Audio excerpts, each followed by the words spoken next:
ಶ್ರೀ ಗುರುಗಣಾಧಿಪತಯೇ ನಮಃ.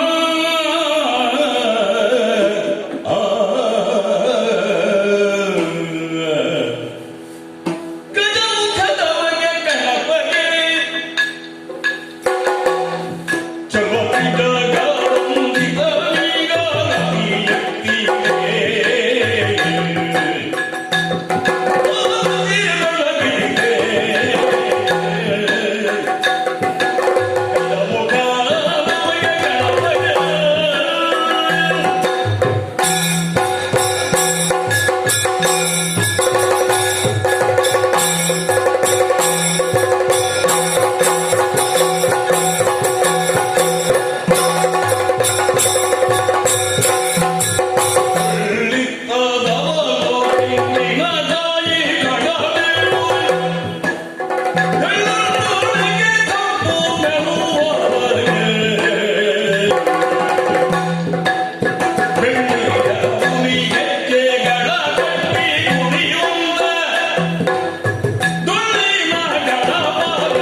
ಪಾದಪದ್ಮಗಳಿಗೆ ಶಿರವಾಗಿ ಕ್ಷೇತ್ರದಲ್ಲಿ ಮೆರೆಯುತ್ತಿರುವಂತಹ ವಿಘ್ನ ನಿವಾರಕ ವಿಘ್ನೇಶ ವಾರಾಹಿ ಗಣಪತಿ ಹಾಗೂ ಪರಿಸರದಲ್ಲಿರುವಂತಹ ಎಲ್ಲ ದೈವದೇವರುಗಳನ್ನು ಸ್ಮರಿಸಿಕೊಳ್ಳುತ್ತಾ ಯಕ್ಷಗಾನದ ತವರು ನೆಲೆ ಎಂದು ಒಂದೊಮ್ಮೆಗೆ ಖ್ಯಾತಿ ಪಡೆದಿದ್ದಂತಹ ಶ್ರೀ ಜನಾರ್ದನ ಸ್ವಾಮಿ ಸನ್ನಿಧಾನ ಅತ್ಯಂತ ಹಿರಿಯ ಕಲಾವಿದರು ಶ್ರೀಯುತ ಪೊಲ್ಯ ಜಯಜಾಕ್ಷ ಶೆಟ್ಟಿ ಹಾಗೆ ಮಟ್ಟಿ ಸುಬ್ಬರಾವ್ ಮೊದಲಾದಂತಹ ಪರಿಪಕ್ವತೆ ಹೊಂದಿದಂತಹ ಕಲಾವಿದರು ಈ ಕ್ಷೇತ್ರದಲ್ಲಿ ಬಂದು ತಮ್ಮ ಕಲಾ ಸೇವೆಯನ್ನು ನಡೆಸಿಕೊಂಡು ಬಹಳ ದೀರ್ಘಕಾಲ ಯಕ್ಷಗಾನದ ಒಂದು ಮೂಲ ಸ್ಥಳ ಎನ್ನುವ ಹಾಗೆ ಪ್ರಖ್ಯಾತಿಯನ್ನು ಪಡೆದಿದ್ದಂತಹ ಯಗಮಾಳಿಗೆ ತನ್ನದೇ ಆದಂತಹ ಐತಿಹಾಸಿಕ ಹಿನ್ನೆಲೆ ಇದೆ. ಯಕ್ಷಗಾನ ಪ್ರಿಯ ಎನ್ನುವಂತಹ ಕೀರ್ತಿಗೆ ಭಾಜನನಾಗಿದ್ದಾನೆ ಜನಾರ್ದನ ಸ್ವಾಮಿ. ಇವತ್ತು ಕಲಾ ಸೇವೆಗಾಗಿ ಹುಟ್ಟಿಕೊಂಡಂತಹ ಯರ್ಮಾಳು ಶ್ರೀ ಲಕ್ಷ್ಮೀ ಜನಾರ್ದನ ಯಕ್ಷಗಾನ ಮಂಡಳಿ ಹಲವು ವರ್ಷಗಳಿಂದ ತನ್ನದಾದಂತಹ ಯುವ ಕಲಾವಿದರ ಸಹಕಾರದಿಂದ ಯಕ್ಷಗಾನ ಕಾರ್ಯಕ್ರಮಗಳನ್ನು ನಿರಂತರವಾಗಿ ನಡೆಸುತ್ತಾ ಬಂದಿದ್ದರೂ ಕೂಡ ಕಾಲದ ಒತ್ತಡಕ್ಕೆ ಸಿಲುಕಿ ಈಗ ಸದ್ಯದ ಪರಿಸ್ಥಿತಿಯಲ್ಲಿ ವಾರ್ಷಿಕೋತ್ಸವ ರಥೋತ್ಸವದ ದಿವಸ ಕಾರ್ಯಕ್ರಮ ಸೀಮಿತಗೊಳಿಸುವುದರ ಮೂಲಕ ತನ್ನ ಚಟುವಟಿಕೆಗಳನ್ನು ಸ್ವಲ್ಪ ಕುಂಠಿತಗೊಳಿಸಿರುವುದರಿಂದ ಮತ್ತೆ ಅದನ್ನು ಪುನರುತ್ಥಾನಗೊಳಿಸಬೇಕು, ಮತ್ತೆ ಹಿಂದಿನ ಕಳೆ ಈ ಶ್ರೀ ಜನಾರ್ದನ ಸ್ವಾಮಿಯ ಸನ್ನಿಧಿಯಲ್ಲಿ ಬೆಳಗಬೇಕು ಎನ್ನುವಂತಹ ಉತ್ಸಾಹದಲ್ಲಿ ಶ್ರೀ ಲಕ್ಷ್ಮೀ ಜನಾರ್ದನ ಯಕ್ಷಗಾನ ಮಂಡಳಿಯ ಅಧ್ಯಕ್ಷರಾದಂತಹ ಶ್ರೀಯುತ ಗಣಪತಿ ಭಟ್ ಅವರು, ಕಾರ್ಯದರ್ಶಿಯವರಾದಂತಹ ಶ್ರೀಯುತ ಬಾಲಕೃಷ್ಣ ಭಟ್ ಅವರು ಹಾಗೂ ಅದರ ಪದಾಧಿಕಾರಿಗಳು ಶ್ರೀಯುತ ರಾಘವೇಂದ್ರ ಭಟ್ ಮೊದಲಾದವರೆಲ್ಲರೂ ಸೇರಿಕೊಂಡು ನಮ್ಮ ಊರಿನ ಕಲಾವಿದರಾದಂತಹ ಶ್ರೀಯುತ ವಾಸುದೇವ್ ಭಟ್ ಅವರ ಸಂಚಾಲಕತ್ವದಲ್ಲಿ, ನೇತೃತ್ವದಲ್ಲಿ, ಸಂಯೋಜನೆಯಲ್ಲಿ ಒಂದು ತಾಳಮದ್ದಳೆಯ ಕೂಟವನ್ನು ನೆರವೇರಿಸಬೇಕು ಅಂತ ನಿಶ್ಚಯಿಸಿ ಈ ಒಂದು ಸಂದರ್ಭದಲ್ಲಿ ತಮ್ಮೆಲ್ಲರನ್ನು ಕೂಡ ಬರಮಾಡಿಕೊಂಡಿದ್ದೇವೆ. ಇವತ್ತಿನ ಈ ಕಾರ್ಯಕ್ರಮದಲ್ಲಿ ನಮ್ಮ ಕರೆಗೆ ಹೋಗೊಟ್ಟು ತಮ್ಮ ಎಲ್ಲ ಬಿಡುವಿಲ್ಲದ ಕಾರ್ಯಕ್ರಮಗಳನ್ನು ಬದಿಗಿರಿಸಿ ಅಭಿಮಾನದಿಂದ ಬಂದಂತಹ ತಮಗೆಲ್ಲರಿಗೂ ಕೂಡ ಮೊಟ್ಟ ಮೊದಲಾಗಿ ಶಿರಭಾಗುತ್ತಾ ಈ ಒಂದು ಕಲಾ ಸೇವೆಯನ್ನು ನಡೆಸುವುದಕ್ಕೆ ಯಾವೊಂದು ಪ್ರತಿಫಲವನ್ನು ನಿರೀಕ್ಷೆ ಮಾಡದೆ ತಾಯಿಯ ಸೇವೆ ಜನಾರ್ದನ ಸನ್ನಿಧಿಯಲ್ಲಿ ಎನ್ನುವ ಭಾವನೆಯಿಂದ ಆಗಮಿಸಿದಂತಹ ತಮಗೆ ನಾವೆಲ್ಲರೂ ಆಭಾರಿಗಳಾಗಿದ್ದೇವೆ. ಇವತ್ತು ಆಯ್ಕೆ ಮಾಡಿಕೊಂಡಿರುವಂತಹ ಪ್ರಸಂಗ ಚೂಡಾಮಣಿ. ಇದರಲ್ಲಿ ಹಿಮ್ಮೇಳದಲ್ಲಿ ಭಾಗವತರಾಗಿ ಶ್ರೀಯುತ ಜಯಪ್ರಕಾಶ್ ನಿಡ್ವಣ್ಣಯ್ಯರು ಪರಿಚಯಿಸಬೇಕಾಗಿಲ್ಲ. ತಮ್ಮ ಸಂಗೀತದ ಸುಧಾ ಅಮೃತವನ್ನು ಕುಡಿಸಿದವರು, ಅತ್ಯಂತ ಉತ್ತಮವಾದಂತಹ ಎಸ್ ಪಿ ಬಾಲಸುಬ್ರಹ್ಮಣ್ಯಂ ಅವರನ್ನು ನಾವು ಇದೀಗ ಏನು ಕಳೆದುಕೊಂಡು ದುಃಖಿಸ್ತಾ ಇದ್ದೇವೆ, ಅಂತಹ ಒಂದು ಸ್ವರವನ್ನು ನೆನಪಿಸಿಕೊಡುವಂತಹ ಚಾಕಚಕ್ಯತೆ ಉಳ್ಳಂತಹ ಒಬ್ಬ ಭಾಗವತಿಕೆಯ ಪರಿಣತ ಇವತ್ತು ನಮಗೆ ತಮ್ಮದಾದಂತಹ ಕಲಾ ಸೇವೆಯ ರಸದ ಔತಣವನ್ನು ನೀಡಲಿಕ್ಕಿದ್ದಾರೆ. ಅವರನ್ನು ಹೃದಯ ಪೂರ್ವಕವಾಗಿ ಸ್ವಾಗತಿಸ್ತಾ ಇದ್ದೇನೆ. ಹಾಗೂ ಭಾಗವತಿಕೆಯಲ್ಲಿ ನಮ್ಮವರೇ ಆದಂತಹ ಶ್ರೀಯುತ ರಾಘವ ಗುಜರಾನ್ ರವರು ಉಚ್ಚಿಲ ಸಹಕರಿಸಲಿಕ್ಕಿದ್ದಾರೆ. ಅವರನ್ನು ಸ್ವಾಗತಿಸ್ತಾ ಇದ್ದೇನೆ. ಚೆಂಡೆ ಮತ್ತು ಮದ್ದಳೆಯಲ್ಲಿ ಶ್ರೀಯುತ ಜಯಪೂಜಾರಿ ಎರ್ಮಾಳು ನಿತ್ಯ ಜನಾರ್ದನನ ಸೇವೆಯನ್ನು ಮಾಡುತ್ತಾ ಬಂದಿರುವವರು ಇವತ್ತು ತಮ್ಮ ಸೇವೆಯನ್ನು ನೀಡಲಿಕ್ಕಿದ್ದಾರೆ.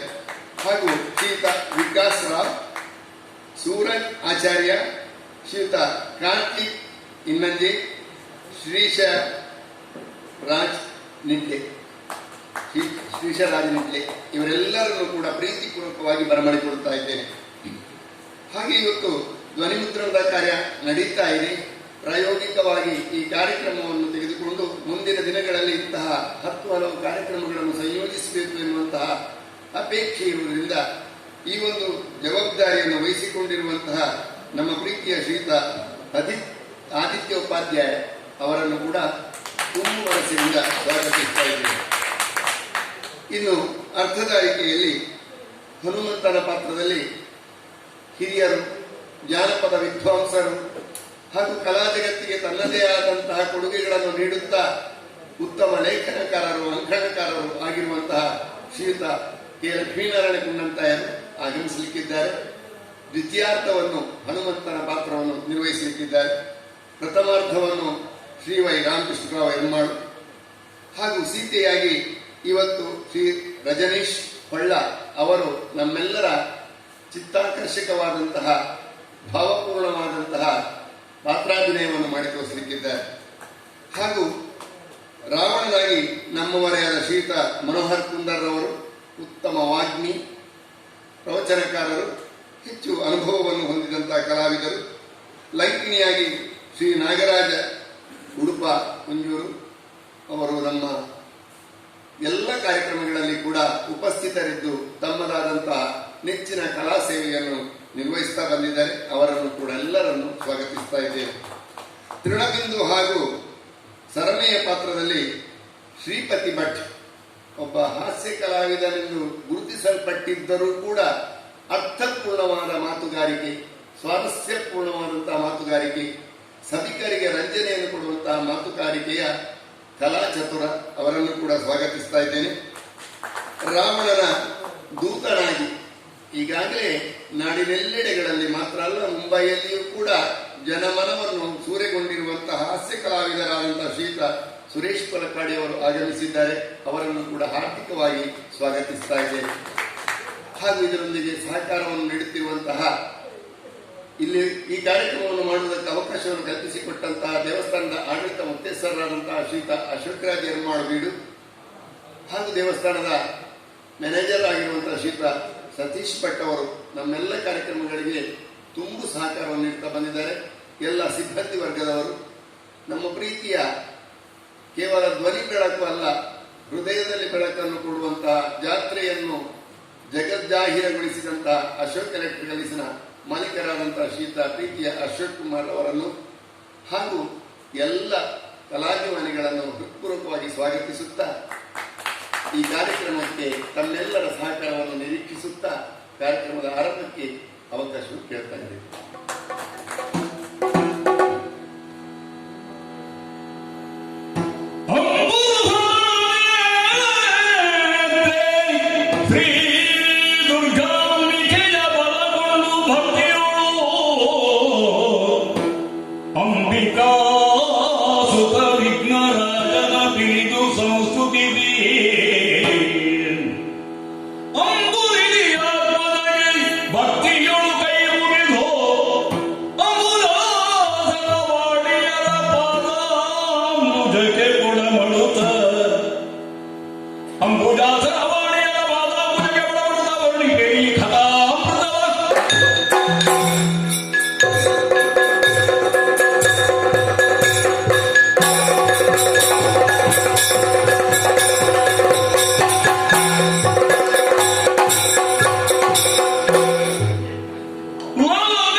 ಆಗ ನನ್ನ ಬದುಕು ಏನು, ನಾನು ಏನು ಎಂಬುದರ ಅರಿವಾದದ್ದು. ಓ ಸ್ವಾಮಿ, ಆ ನಿನ್ನ ದಿವ್ಯವಾದಂತಹ ಪಾದಪದ್ಮಗಳನ್ನು ಪಂಪಾ ಸರೋವರದ ತಟದಲ್ಲಿ ಒಟುವಾಗಿ ಬಂದಂತ ನಾನು ಆವ ಗಳಿಗೆಯಲ್ಲಿ ಸ್ಪರ್ಶ ಮಾಡಿದೆನೋ, ಆ ಗಳಿಗೆಯಲ್ಲಿ ನನ್ನ ಮೈಯಲ್ಲಿ ಒಂದು ವಿದ್ಯುತ್ ಸಂಚಾರ ಆರಂಭವಾಗಿದೆ. ಅಲ್ಲಿವರೆಗೆ ಏನು ಎತ್ತ ಎಂಬ ದಿಗ್ಗುದಸೆ ಇಲ್ಲದೆ ಇದ್ದಂತಹ ಈ ಹನುಮಂತ ತಾನೇನು ಎಂಬುದನ್ನು ತಿಳಿಯುವುದಕ್ಕೆ ಶಕ್ತನಾಗಿದ್ದಾನೆ. ಮೊದಲು ನಾನೇನು ಎಂಬುದನ್ನು ತಿಳಿಯದೆ ಹೋದ್ರೆ ಮತ್ತೊಬ್ಬನನ್ನು ತಿಳಿಯುವುದಕ್ಕೆ ಸಾಧ್ಯ ಇಲ್ಲ. ನನ್ನನ್ನು ನಾನು ಅರಿತುಕೊಳ್ಳುವುದಕ್ಕೆ ಪ್ರಯತ್ನ ಪಟ್ಟಾಗ ಸಾಸಿವೆ ಕಾಳಿನ ನಾನು ಯೋಮರತ್ತರಕ್ಕೆ ಏರಿ ನಿಂತಿರುವಂತಹ ದಿವ್ಯ ಮೂರ್ತಿಯಾದಂತಹ ನಿನ್ನನ್ನು ಕಂಡೆ. ನನ್ನ ಕಣ್ಣಳತೆಯಲ್ಲಿ ನಿಲುಕದಂತಹ ನಿನ್ನನ್ನು ನಿಲುಕಿಸಿಕೊಳ್ಳುವ ಪ್ರಯತ್ನವನ್ನಷ್ಟು ಮಾಡಿದೆ. ನಿನ್ನದಾದಂತಹ ಅಮೃತಮಯವಾದಂತಹ ಕರಸ್ಪರ್ಶ, ಆಹಾ ಆಹಾ, ಆ ದಿವ್ಯ ಅನುಭವವನ್ನು ನಾನು ಯಾವತ್ತೂ ಮರೆಯಲಿಕ್ಕೆ ಸಾಧ್ಯ ಇಲ್ಲ. ಆಗ ಕಂಡಂತಹ ಉದ್ಧರಿಸಿದಂತಹ ರಾಮ ಎನ್ನುವಂತಹ ಎರಡಕ್ಷರದ ಆ ಧ್ವನಿ ಏನಿದೆ, ಅದು ನನ್ನ ರಕ್ತದ ಕಣ ಕಣಗಳಲ್ಲಿ ಹೊಕ್ಕಿ ಏನನ್ನಾದರೂ ಮಾಡಬೇಕು, ರಾಮದಾಸನಾಗಿ ರಾಮನ ಕಿಂಕರನಾಗಿ ಎಂಬ ಅಪಹಪಿಯನ್ನು ಮೂಡಿಸಿದೆ. ಹಾಗಾಗಿ ಮನೋವ್ಯಥೆಗೆ ಈಡಾದಂತಹ ನೀನು ಜಗಜ್ಜನನಿಯಾದಂತಹ ಜಾನಕಿಯನ್ನು ಕಳೆದುಕೊಂಡು ಮೈಥಿಲಿಯನ್ನು ಅಗಲಿ ತಡವಾರದ ವ್ಯಕ್ತಿಯನ್ನು ಪಡುತ್ತಿರುವುದನ್ನು ಕಂಡಾಗ ಮಮ್ಮಲ ಮರುಗಿದವರಲ್ಲಿ ನಾನು ಒಬ್ಬ. ಏನು ಮಾಡೋಣ, ಕಾಲ ಯಾರನ್ನೂ ಬಿಡುವುದಿಲ್ಲ ಎನ್ನುವುದಕ್ಕೆ ನೀನೂ ಒಂದು ಉದಾಹರಣೆಯಾಗಿರುತ್ತಿದ್ದೀಯ. ನಮ್ಮವನಾದಂತಹ ವಾಲಿಯ ಶಕ್ಯತನ ನಿನ್ನ ಜೊತೆಯಲ್ಲಿ ಆದಾಗ ಸಂಭ್ರಮಿಸಿದವರು ನಾವು. ತುಲ್ಯಾದ ಮಿತ್ರತ್ವದ ಮೂಲಕ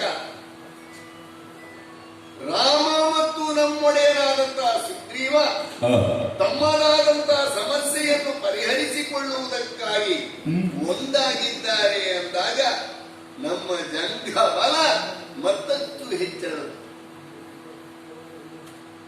ಮಾತಿನಂತೆ ದುರ್ವರ್ತನೆಯನ್ನು ತೋರಿ ದಾಸ್ಯದಿಂದ ಮೆರೆದು ಧರ್ಮದ ದಾರಿಯನ್ನು ತಪ್ಪಿ ನಡೆದಂತಹ ನಮ್ಮವನೇ ಆಗಿದ್ದರೂ ವಾಲಿಯನ್ನು ನಿಗ್ರಹಿಸಿಕೊಟ್ಟವನು ಏನಿದ್ದೀಯ. ಯಾಕೆಂದ್ರೆ ಆತ ತಾಯಿ ದೋಷ ಕಾರ್ಯ ಮಾಡಿದ್ದಾನೆ.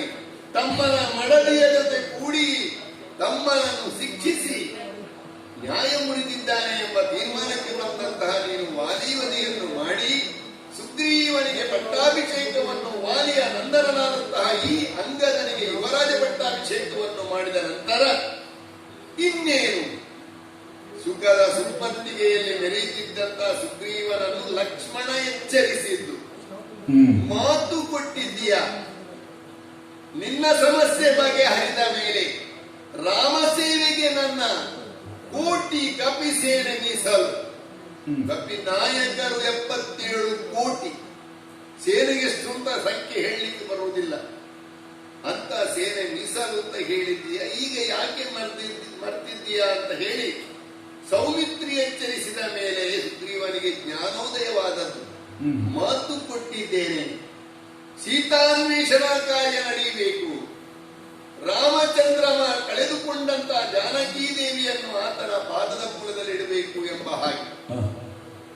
ಹಾಗೆ ಕರೆದಂತಹ ಸಭೆಯಲ್ಲಿ ವಿಷಯದ ಬಗ್ಗೆ ಚರ್ಚೆ, ಸಮಾಲೋಚನೆ ರಾಮ ಲಕ್ಷ್ಮಣರ ಸನ್ನಿಧಾನದಲ್ಲಿ ಇದ್ದುಕೊಂಡು ನಡೆದಾಗ 4 ದೆಸೆಗಳಿಗೆ ವಾನರರನ್ನು ಕಳಿಸಬೇಕು, ಗುಂಪು ಮಾಡಬೇಕು, ಗುಂಪಿಗೆ ನೇತಾರರನ್ನು ನಿಯೋಜಿಸಬೇಕು, ಸೇನಾಧಿಪತಿಗಳನ್ನು ಗುರುತಿಸಬೇಕು. ಹೌದಲ್ವೇ? ಹಾಗೆ ನಮ್ಮ ಸುಗ್ರೀವ 4 ಗುಂಪುಗಳನ್ನು ಮಾಡಿದ. ಸುಷೇಣ, ವಿನತ ಮೊದಲಾದಂತವರನ್ನು ಒಂದು ದಿಕ್ಕಿಗೆ ಕಳಿಸಿದ್ರೆ ದಕ್ಷಿಣ ದಿಕ್ಕಿಗೆ ಹೋಗಬೇಕಾದವನು ಯಾರು ಎಂಬುದನ್ನು ಯೋಚನೆ ಮಾಡಿ ನನ್ನನ್ನು ಕರೆದದ್ದು. ರಾಮಚಂದ್ರಮನ ಸೂಚನೆಯ ಮೇರೆಗೆ ತೆಂಕಣ ದಿಕ್ಕಿಗೆ ಹನುಮಂತ, ವಾಲಿನಂದನನಾದಂತ ಅಂಗದ, ಭೂಮಿ ಹುಟ್ಟುವ ಮುನ್ನ ಹುಟ್ಟಿದ ಮಹಾಜ್ಞಾನಿ ಜಾಂಬವ, ನಳ ನೀಲ, ಗಂಧಮಾಧನ, ಗವಯ, ಗವಾಕ್ಷ ಮೊದಲಾದವರೆಲ್ಲರನ್ನು ನಿಯೋಜಿಸಿ ತಾರನನ್ನು ಸೇನಾಧಿಪತಿಯನ್ನಾಗಿ ಮಾಡಿ ದಕ್ಷಿಣಕ್ಕೆ ನೀವು ಹೋಗಬೇಕು, ಅಲ್ಲಿ ಸೀತೆಯನ್ನು ಹುಡುಕಬೇಕು. ಗಿರಿ ಕಂದರ ಕಾಡು ಮೇಡುಗಳೆಲ್ಲ ಹುಡುಕಿ ಎಲ್ಲಿದ್ದರೂ ಸೀತೆಯನ್ನು ತಿಂಗಳೊಂದರ ಮುನ್ನ ಅವಳ ಇರುವಿಕೆಯ ಬಗ್ಗೆ ತಿಳಿದು ಬರಬೇಕು. ಬಾರದೆ ಇದ್ರೆ ಶಿರಚ್ಛೇದನ. ಇದು ಸುಗ್ರೀವಾಜ್ಞೆ.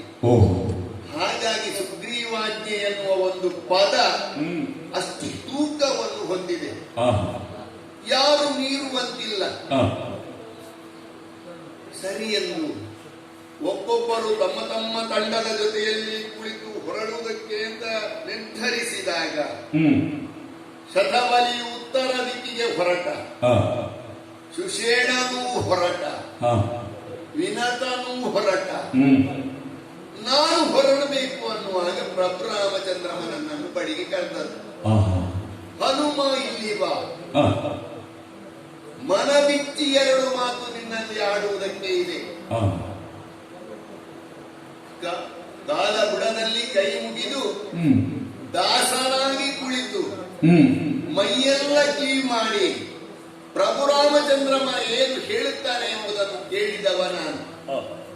ಹೇಳಿದ್ದೇನೆ, ತನ್ನ ರಸಿ ಜಾನಕಿ, ಭೂಸುತೆ, ಅಯೋನಿಗೆ, ನೇಗಿಲ ತುದಿಯಲ್ಲಿ ಸಿಕ್ಕಿದಂತಹ ಸೀತೆ, ಜನಕ ರಾಜನ ಮಮತೆಯ ಕುವರಿ. ಅವಳ ಬಗ್ಗೆ ವಿಷಯವನ್ನು ತಿಳಿಸಿ ಆಂತರಿಕವಾಗಿ ಸೀತೆಯ ಗುಣಗಳೇನು, ಜೊತೆಯಲ್ಲಿ ಬಾಹ್ಯ ಲಕ್ಷಣಗಳೇನು ಎಂಬುದನ್ನು ತಿಳಿಸಿಕೊಟ್ಟರು. ಯಾಕೋ ಅರ್ಥ ಆಗಲಿಲ್ಲ. ಉತ್ತರಕ್ಕೆ ಹೋದವರಲ್ಲಿ ಈ ವಿಚಾರ ಹೇಳಲಿಲ್ಲ, ಪೂರ್ವ ಪಶ್ಚಿಮಕ್ಕೆ ಹೋದವರನ್ನು ಕರೆದು ಮಾತಾಡಿಸಲಿಲ್ಲ. ನನ್ನನ್ನು ಕರೆದು ಸ್ವಾಮಿ ಈ ಮಾತು ಯಾಕೆ ಆಡ್ತಾರೆ ಅಂತ ಹೇಳಿದಾಗ ಕೊನೆಗೆ ಗೊತ್ತಾಯ್ತು. ಕಿರುಬೆರಳಿನ ಮುದ್ರೆ ಉಂಗುರವನ್ನು ನನ್ನ ಕೈಯಲ್ಲಿದ್ದು ನೀನು ಜಾನಕಿಯನ್ನು ನೋಡಿಯೇ ನೋಡುತ್ತೀಯ, ಅವಳಿಗೆ ಏನಾದರೂ ನಿನ್ನ ಮೇಲೆ ಸಂಶಯ ಬಂದ್ರೆ ಇದು ಈ ರಾಜಮುದ್ರೆಯನ್ನು ತೋರಿಸು ಅಂತ ನೀಡಿದಾಗ ಆಹಾ ಆಹಾ, ಇದಕ್ಕಿಂತ ಹೆಚ್ಚಿನ ಸ್ವಾಮಿ ಸೇವೆ ನನಗೆ ಉಂಟೆ. ಅಗಲಿ ಹೋಗಿರುವಂತಹ ಸತಿಪತಿಗಳನ್ನು ಒಂದು ಮಾಡುವಂತಹ ಒಂದು ಪುಣ್ಯ ಕಾರ್ಯ ನನ್ನಿಂದ ಆಗ್ತದೆ ಅಂತ ಆದ್ರೆ ನಾನೆಷ್ಟು ಭಾಗ್ಯವಂತ. ಸ್ವಾಮಿ ನಿನ್ನ ಶುಭ ಹಾರೈಕೆ ಇದ್ರೆ ಈ ಕಾರ್ಯವನ್ನು ನಾನು ಖಂಡಿತ ಮಾಡ್ತೇನೆ ಅಂತ ಹೊರಟವರು ನಾವು. ದಿನಗಳು ಹಲವು ಕಳೆದವು. ಕಾಡು ಮೇಡುಗಳನ್ನು ಸುದ್ದಿ ನಾಡು ನಾಡುಗಳನ್ನು ಅಲೆದು ಎಲ್ಲೆಲ್ಲಿ ಸಾಧ್ಯದೆಯೋ ಅಲ್ಲೆಲ್ಲ ಹುಡುಕಿದ್ದೇವೆ. ಸಮಸ್ಯೆಗಳ ಸರಮಾಲೆಯನ್ನೇ ಎದುರಿಸಿದ್ದೇವೆ. ತಿನ್ನುವುದಕ್ಕೆ ಅಂತ ಬಾಯಿ ತೆರೆದು ಬಂದಂತಹ ಧೂರ್ತ ದಾನವರು ಮೊದಲಾದವರನ್ನು ಸಂಹರಿಸಿದ್ದೇವೆ. ಮತ್ತು ಮುಂದೊತ್ತಿ ಬರುವಾಗ ನಮ್ಮ ನಿರೀಕ್ಷೆಯನ್ನು ತಪ್ಪಿಸಿದ್ದು ಏನು? ಎತ್ತ ಹೋದರೂ ಸೀತೆಯ ಸುಳಿವಿಲ್ಲ. ಕದ್ದುಕೊಂಡು ಹೋದವ ಯಾವ ದಿಕ್ಕಿಗೆ ಹೋಗಿದ್ದಾನೆ ಎಂಬುದು ಸ್ಪಷ್ಟ ಇಲ್ಲ. ಯಾಕೆಂದ್ರೆ ಆಕಾಶದಲ್ಲಿದ್ದವ ಯಾವ ದಿಕ್ಕಿಗೆ ಬೇಕಾದರೂ ಹೋಗಬಹುದು. ಹಾಗಾಗಿ ಎಲ್ಲಿ ಹುಡುಕುವುದು, ಮುಂದೇನು ಮಾಡುವುದು ಎಂದು ಯೋಚಿಸುತ್ತಾ ಚಿಂತೆಯಲ್ಲಿ ಮುಳುಗಿದವರು ನಾವು. ದಿನಗಳು ಉರುಳುತ್ತಾ ಇವೆ. ವಹಿಸಿಕೊಟ್ಟ ಕಾರ್ಯವನ್ನು ಹತ್ತಿರಕ್ಕೆ ತರುವುದಕ್ಕೆ ನಮ್ಮಿಂದ ಸಾಧ್ಯವಾಗಲಿಲ್ಲ. ಅಂಗದನ ಮುಖವು ಕುಂದಿ ಹೋಗಿದೆ, ಜಾಂಬವರ ಉತ್ಸಾಹವು ತಗ್ಗುತ್ತಾ ಇದೆ. ಹೀಗೆ ಚಿಂತೆಯಲ್ಲಿ ತೊಡಗಿದಾಗ ನಮ್ಮ ಕಷ್ಟವನ್ನು ನಾವು ಮಾತನಾಡಿಕೊಳ್ಳುತ್ತಾ ಇದ್ದಾರೆ. ಮುಂದೆ ಹೋಗೋಣ, ಹಿಂದೆ ಹೋದ್ರೆ ತಲೆ ಕಡಿತಾನೆ. ಕೆಲಸವನ್ನು ಮಾಡದೆ ಮರಣದಂಡನೆಯನ್ನು ಪಡೆಯುವುದಕ್ಕಿಂತ ಮುಂದೆ ಹೋಗಿ ಸ್ವಾಮಿಯ ಕಾರ್ಯಕ್ಕಾಗಿ ಪ್ರಾಣ ಹೋದ್ರೂ ಚಿಂತಿಲ್ಲ, ಹೋಗೋಣ ಅಂದಾಗ ಅತ್ಯಂತ ಅದ್ಭುತವಾಗಿ ಕಣ್ಣಿಗೆ ಕಂಡದ್ದು, ಸೆಳೆದದ್ದು ನಮ್ಮನ್ನು ಒಂದು ಗುಹೆ. ಆಹಾ, ಎಂತಹ ಗುಹೆ ಅದು, ಹೇಳುವುದಕ್ಕೆ ಸಾಧ್ಯ ಇಲ್ಲ.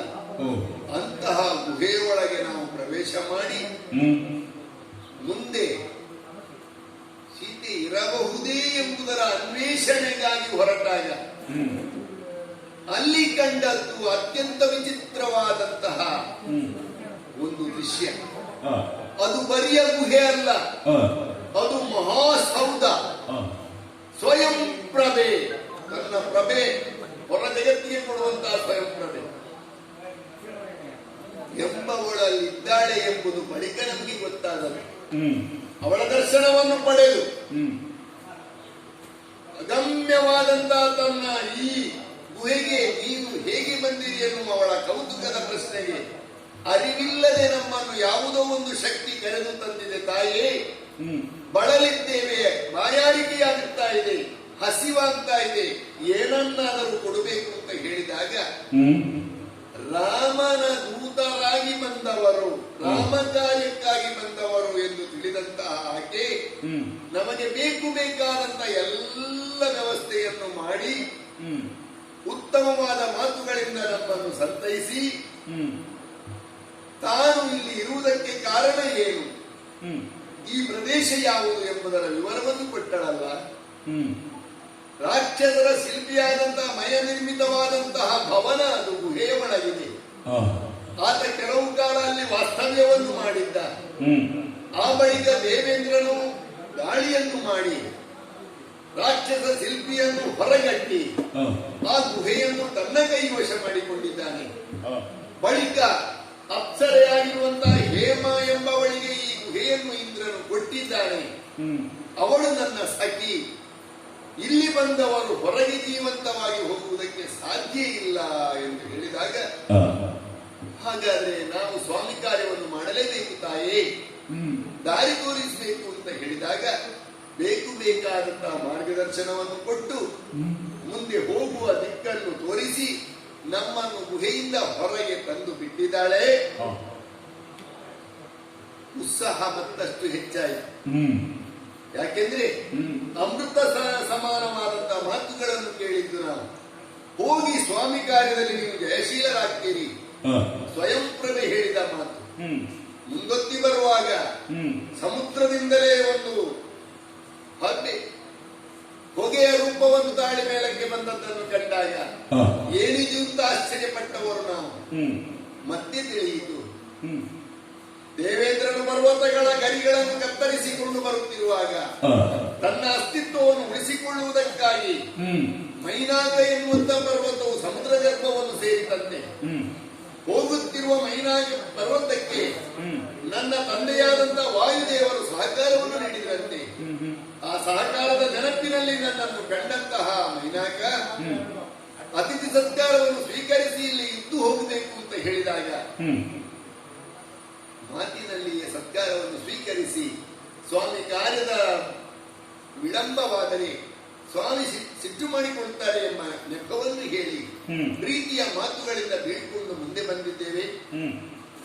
ಮುಂದೆ ಬಂದಾಗ ವಿಶಾಲವಾದಂತಹ ಮರುಭೂಮಿ, 16 ವಿದ್ಯಮಾನಗಳು ನಡೆದು ಹೋದವು.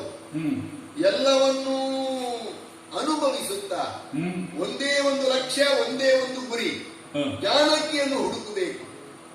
ಏನು ಮಾಡುವುದು ಎಂದು ಯೋಚಿಸಿದಾಗ ಉತ್ಸಾಹ ಬೇಕಲ್ಲ. ನಾಯಕನಾದಂತ ಯುವರಾಜನಾದಂತ ಅಂಗದ ಯಾಕೋ ಮನೋ ವ್ಯಥೆಯಲ್ಲಿ ತೊಡಗಿದ್ದಾನೆ. ಕೆಲಸ ಆಗದೆ ಹೋದ್ರೆ ನನ್ನನ್ನು ಸುಗ್ರೀವ ಬಿಡುವುದಿಲ್ಲ. ಯಾಕೆಂದ್ರೆ ನನ್ನ ತಂದೆಯ ಮೇಲೆ ಸಿಟ್ಟಿತ್ತು. ರಾಮ ಹೇಳಿದ್ದಕ್ಕೆ ನನಗೆ ಯುವರಾಜ ಪಟ್ಟವನ್ನು ಕೊಟ್ಟಿದ್ದಾನೆ. ನಾನು ಕೆಲಸ ಮಾಡದೆ ಹೋದ್ರೆ ಖಂಡಿತವಾಗಿ ನನಗೆ ಮರಣದಂಡನೆ ಸಿಗ್ತದೆ. ಅಲ್ಲಿ ಸಾಯುವುದಕ್ಕಿಂತ ಇಲ್ಲೇ ಸಾಯ್ತೇನೆ, ನಿರಾಶನ ಮುಖವನ್ನು ಮಾಡುತ್ತೇನೆ ಅಂತ ತೊಡಗಿದ. ಅಂಗದ ಹೇಳಿದ್ದನ್ನು ಕೆಲವರು ಒಪ್ಪಿದ್ರು. ಹೌದಪ್ಪ, ಅಲ್ಲಿ ಹೋದ್ರೆ ನಮ್ಮನ್ನು ಜೀವಂತ ಬಿಡುವುದಿಲ್ಲ. ಇನ್ನು ಕೆಲವರು ತಾವು ಸೇರ್ತೇವೆ ಅಂತ ಹೇಳಿದ್ರು. ಅಷ್ಟಾಗುವಾಗ ಹಿರಿಯರಾದಂತಹ ಜಾಂಬವಂತರು ಎಚ್ಚರಿಸಿದ್ದು, ಹೀಗೆ ಸಾಯುವುದರಲ್ಲಿ ಏನು ಬೆಲೆ ಇದೆ? ಸಾವು ಎನ್ನುವುದು ಇವತ್ತಲ್ಲ ನಾಳೆ ಬಂದದ್ದೇ. ದಾರಿ ಇನ್ನು ಮುಂದೆ ಇದೆ. ಸಮುದ್ರ ಸಾಗ್ತಾ ಕಾಣ್ತಾ ಇದೆ. ಸ್ವಯಂ ಪ್ರಭೆ ಹೇಳಿದ್ದಾಳೆ ಈ ಸಮುದ್ರದ ಆಚೆಗೆ ಇದೆ ಅಂತ ಹೇಳಿ. ಹಾಗಾದ್ರೆ ನಾವು ಸಮುದ್ರವನ್ನು ಹಾರಬೇಕು. ಯಾರು ಹಾರ್ತೀರಿ, ಯಾರು ಈ ಕೆಲಸವನ್ನು ಮಾಡ್ತೀರಿ ಅಂತ ಜಾಂಬವಂತರು ಪ್ರಶ್ನಿಸಿದಾಗ ನಮ್ಮವರು ಒಬ್ಬೊಬ್ಬರು ಹೇಳಿದ್ರು, ನಾನು 10 ಯೋಜನ ಹಾರಬಲ್ಲೆ, ನಾನು 20 ಯೋಜನ ಹಾರಬಲ್ಲೆ, ನಾನು 30, ನಳ ನೀಲ ಮೊದಲಾದವರೆಲ್ಲರೂ ಹೇಳಿದಾಗ ಕೊನೆಗೆ ಜಾಂಬವರು ಹೇಳಿದರು, ಯುವಕನಾಗಿದ್ದಾಗ ನಾನು ಏನನ್ನು ಮಾಡುತ್ತಿದ್ದೆ, ಎಷ್ಟು ಹಾರುತ್ತಿದ್ದೆ. ಈಗ ನನ್ನ ಹಾರಾಟ ಎಲ್ಲ ನಿಂತಿದೆ, ಮೇಳ ನಿಂತಿದೆ, ಹೊರಗೆ ಹೋಗುವುದಿಲ್ಲ ನಾನು. ಆದ್ರೂ ಈ ವೃದ್ಧಾಪ್ಯದಲ್ಲಿ ನಾನು ಸ್ವಾಮಿ ಕಾರ್ಯ ಎನ್ನುವ ಮನಸ್ಸಿನಲ್ಲಿ ಹಾರಿದೆ ಅಂತಾದ್ರೆ 90 ಯೋಜನ ದೂರಕ್ಕೆ ಹಾರಬಲ್ಲೆ. ಲಂಕೆಗೆ ಇಲ್ಲಿಂದ 100 ಯೋಜನೆ ಇದೆ. ನಾನು 90 ಹಾರಿದ್ರೆ ಏನು ಪ್ರಯೋಜನ? ನನಗಿಂತ ಹೆಚ್ಚು ಹಾರುವವರು ಯಾರೂ ಇಲ್ವಾ? ಅಂಗದ ಹೇಳಿದ, ವಯೋವೃದ್ಧರು ಜ್ಞಾನವೃದ್ಧಿಗಳಾದ ನೀವೇ 90 ಯೋಜನೆ ಹಾರ್ತೀರಿ ಅಂತಾದ್ರೆ ನಾನು 100 ಯೋಜನೆ ಹಾರ್ತೇನೆ. ಆದರೆ ಅಲ್ಲಿಂದ ಮತ್ತೆ ಹಿಂದೆ ಹಾರುವ ಶಕ್ತಿ ನನಗಿಲ್ಲ. ಈ ಎಲ್ಲ ಮಾತುಗಳನ್ನ ಆಡುತ್ತಿರುವಾಗ ಹ್ಮ್ ದೂರದಲ್ಲಿ ಕುಳಿತವನು ನಾನು. ಹಾ ನನ್ನನ್ನು ಕರೆದು ಹೇಳಿದ್ದು ಹಾ ಜಾಂಬವರು, ಹನುಮ ನೀನೇಕೆ ಮೌನಿಯಾಗಿ ಸಮುದ್ರದ ಆಳವನ್ನು ಲೆಕ್ಕ ಮಾಡ್ತಾ ಇದ್ದಿ, ಉದ್ದಗಲವನ್ನು ಗುಣಾಕಾರ ಭಾಗಾಕಾರ ಮಾಡ್ತಾ ಇದ್ದಿ, ಏನಾದ್ರೂ ಸ್ವಲ್ಪ ಮಾತಾಡಯ್ಯ, ನೀನು ಏನು ಅಂತ ನಿನಗೆ ಗೊತ್ತಿದೆಯಾ? ಅಂಜನಾದೇವಿ ಅಪ್ಸರೆ, ಋಷಿ ಶಾಪದಿಂದ ಭೂಮಿಯಲ್ಲೇ ಬಂದವಳು, ವಾಯುದೇವರು ನಿನ್ನ ತಂದೆ, ನೀನು ರಾಮನ ಪ್ರೀತಿಗೆ ಪಾತ್ರನಾದವ, ಮುದ್ರೆ ಉಂಗುರವನ್ನು ನಿನ್ನ ಕೈಯಲ್ಲಿ ಕೊಟ್ಟಿದ್ದಾರೆ, ನೀನು ಜಾನಕಿಯನ್ನು ಹುಡುಕಲೇಬೇಕು, ಹುಡುಕುತ್ತೀಯ, ಸಮರ್ಥನಿದ್ದೀಯ ಎಂದಾಗ ಉಪ್ಪಿನ ದೇಹ ಎಲ್ಲ ಹೇಳ್ತಾ ಇದ್ದಾರಲ್ಲ, ನೋಡೋಣ.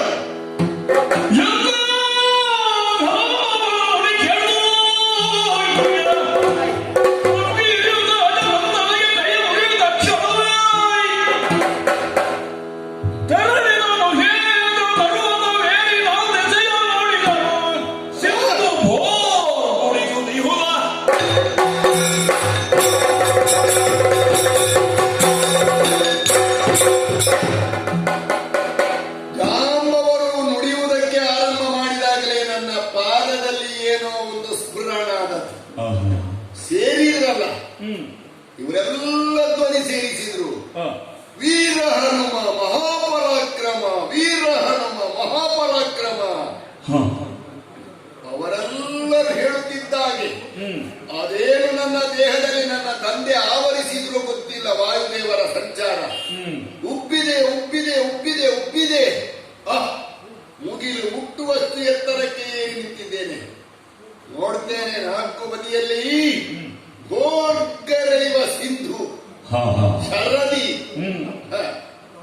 ಪೂರ್ವದ ಕಡಲು. ಹೌದು, ಇದರ ಅಬ್ಬರವನ್ನು ನೋಡಿದ್ರೆ ಯಾರೊಬ್ಬನು ಕೂಡ ಇದರ ಸುದ್ದಿಗೆ ಹೋಗುವವನಲ್ಲ. ಆದರೆ ಅದರಲ್ಲಿ ಈ ಪುಟಿದೇಳುವ ತೆರೆಗಳು, ಹನುಮ ಬಾ ಲಂಘಿಸು ಲಂಘಿಸು ಅಂತ ನನ್ನನ್ನು ಕರೆಯುವ ಹಾಗೆ ಕಾಣ್ತಾ ಇದೆ. ತಡ ಮಾಡುವುದಲ್ಲ, ಮಹೇಂದ್ರಾಚಲವನ್ನು